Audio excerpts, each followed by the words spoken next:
साजिशों का कोई चेहरा नहीं होता और हादसों पर किसी का पहरा नहीं होता। नमस्ते, मैं हूं दिग्विजय सिंह।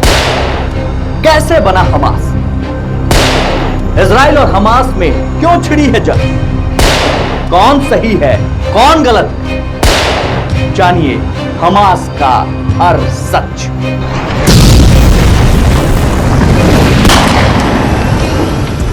इजराइल और फिलिस्तीन के बीच इस वक्त अब तक की सबसे भयानक जंग चल रही है। हाल ही में हमास ने 5000 रॉकेट से इजराइल पर हमला किया। तभी से इजराइल तिलमिलाया हुआ है और हमास को खत्म करने की कसम खा ली है। सब जानना चाहते हैं कि यह हमास क्या है, कब बना, कैसे बना। तो इस वीडियो को अंत तक देखिए और आपको आपके हर सवाल का जवाब मिल जाएगा। हमास की स्थापना 1980 के दशक में हुई। ये एक फिलिस्तीनी चरमपंथी संगठन और एक राजनीतिक पार्टी है। 1987 में हमास ने अपनी ताकत का परिचय करवाया जब इसने इजराइल के खिलाफ फिलिस्तीनी लोगों की आवाज बुलंद करने के लिए पहले इंतिफादा की शुरुआत की। अरबी में हमास का मतलब इस्लामिक रेजिस्टेंस मूवमेंट होता है। हमास की स्थापना शेख अहमद यासीन ने की थी, जो 12 साल की उम्र से ही व्हील चेयर पर थे। एक तरह से शेख अहमद यासीन इस चरमपंथी ग्रुप के धार्मिक नेता थे। 2004 में इजरायली हमले में उनकी मौत हो गई। 1990 के दशक से ही हमास ने खुद को एक सैन्य संगठन के तौर पर स्थापित करने का काम किया। हमास गाजा स्ट्रिप से ऑपरेट करता है। यहां पर वो सरकार चलाता है और लोगों की मदद करता है। इसका एक मिलिट्री विंग है जिसका नाम इज्जुद्दीन अल कासम ब्रिगेड है। यह ब्रिगेड इजराइल के ऊपर हमला करने का काम करती है। अब सवाल उठता है कि गाजा में कैसे हमास को सत्ता मिली? दरअसल 1948 में इजराइल के बनने के साथ ही अरब मुल्कों में नाराजगी बढ़ी। जॉर्डन, मिस्र, सीरिया, सभी अरब मुल्क फिलिस्तीनी सत्ता में हिस्सेदार थे। 1964 में इजराइल का मुकाबला करने के लिए फिलिस्तीन लिबरेशन ऑर्गेनाइजेशन यानी PLO का गठन किया गया।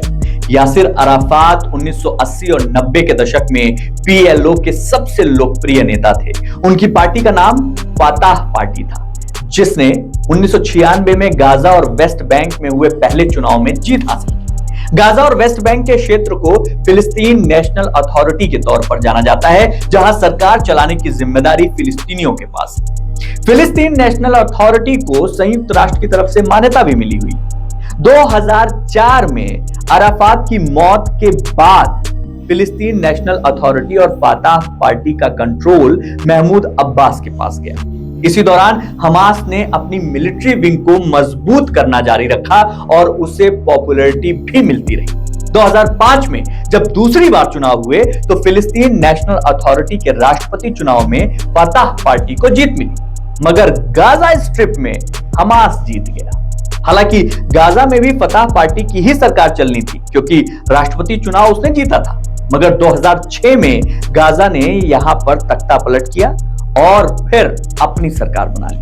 2007 से इसने पूरी तरीके से गाजा पर कब्जा कर लिया। जहां गाजा स्ट्रिप पर हमास की सरकार है तो वेस्ट बैंक पर फाताह पार्टी की। अगला सवाल, हमास और इजराइल के बीच कब संघर्ष शुरू हुआ? साल 2006 में आखिरी बार फिलिस्तीन संसदीय चुनाव में जीत हासिल करने के बाद गाजा पर हमास का कब्जा हो गया। हमास के राष्ट्रपति जो थे उनका नाम महमूद अब्बास, उनके खिलाफ साजिश रचने का आरोप लगाया गया। वहीं हमास के कब्जे को अब्बास ने तख्ता पलट करार दिया। यही वजह थी कि जब से हमास और इजराइल के बीच संघर्ष का दौर शुरू हुआ, उसके बाद अक्सर गाजा से इजराइल में हमास के रॉकेट हमले होते रहे हैं। वहीं इजराइल भी हवाई हमले और बमबारी करता रहा है। तो अब आप समझ चुके हैं कि ये जो गाजा की लड़ाई है, खासतौर पे इजराइल के साथ, वो क्यों है, कैसे है, कब शुरू हुई। ये सारी बातें आपके पास पहुंच चुकी हैं। इस तरीके की खबरों से अपडेट रहने के लिए इस चैनल को जरूर सब्सक्राइब कर लीजिए और डाउनलोड कीजिए खुल के ऐप, जहां पर आपको फॉलो करना है क्राइम फाइल्स। सतर्क रहिए, सुरक्षित रहिए। जय हिंद।